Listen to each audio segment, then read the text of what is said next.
So we've been saying to you, some of you liked the analogy, that all of this desire is gathered in what we've been calling a vortex of creation. It's the vibrational version that exists before it manifests into your experience.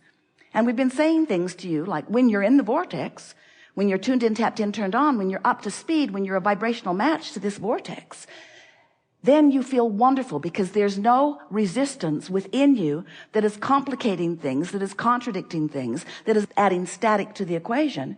You're in the vortex. You feel wonderful. It was such a good analogy. We wrote some books about it. Get in the vortex, get in the vortex, get in the vortex. You finally sent out a collective cry. How? Where is it? I can't see it.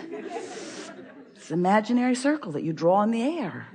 What is this vortex? And we say it's this conceptual but real vibrational state of being. And today we're wanting to say to you that you've accumulated enough in this vortex to keep yourselves busy for 20 or 30 lifetimes. Really, it's time to get in there and cash in your chips. And so now we're explaining to you, and it's sort of where we started many years ago, but with more vivid explanation, and you're getting it in a more powerful way. We want you today and forevermore, which is forever, your eternal beings, to focus upon your point of attraction. Your point of attraction. And by that we mean, let's clarify it, your point of manifestation. Now, your point of attraction has already occurred. You sifted and declared, you sifted the contrast and came to conclusions. You launched these rockets and they exist. You have created a vibrational reality. You have. But you want, it's the reason you're here in these bodies, you want the manifested version of it. You don't want a virtual lover. We know you don't. You don't want virtual money. You want the spendable kind.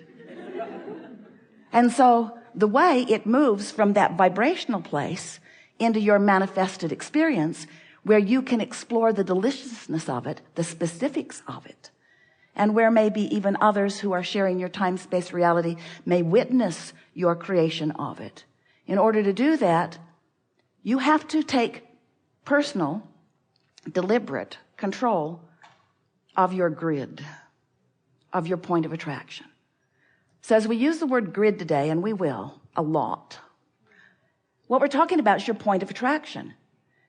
And your point of attraction is happening all the time, whether you know that it is or not. In other words, whatever you've been giving your attention to, you've offered a vibration about. And as you offer a vibration about it, law of attraction makes it easier to offer more vibrations about it. A belief is just a thought you keep thinking. And the beliefs that you hold make up the grid that you've got going on. Now, we want to call your attention to this non-physical part of you, this source energy part of you, because that source energy part of you has a grid going on too. And the goal, what you really want, what you want to do in any moment in time, is to focus in such a way that causes you to offer a vibrational output, which causes you to create a point of attraction, which we are calling your grid, a grid that lines up with the grid of the source within you. And when all of that energy is flowing right up from the core of who you are, now you have power. Now you have clarity. Now you are frisky. Now you are tuned in, tapped in, turned on. Now you have vitality. Now you have clarity. Now you have all of those things. And the most important thing is that in that alignment with all that you are, your point of attraction, the evidence of it is wonderful to behold. Because when you click in with all of those things that you've been putting into your vortex, then in a meaningful, comfortable, logical, sequential, path of least resistance way, everything that you want to its smallest detail flows into your experience in what you experience as the next logical step. It's just the next logical step.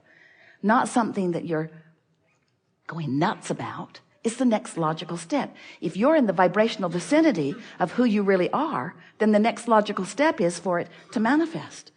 And we want to appeal to your logic, and then we're going to throw it open for you to talk about whatever you want to talk about. But we want to appeal to your logic about your grid and about the movement of all that you've been gathering, that has been assembled, and that the cooperative components are already gathered around, about the movement of all of this wonderful stuff that you've created flowing into your manifested experience. We want to remind you that you don't want to eat all of the food that you will eat in this lifetime today.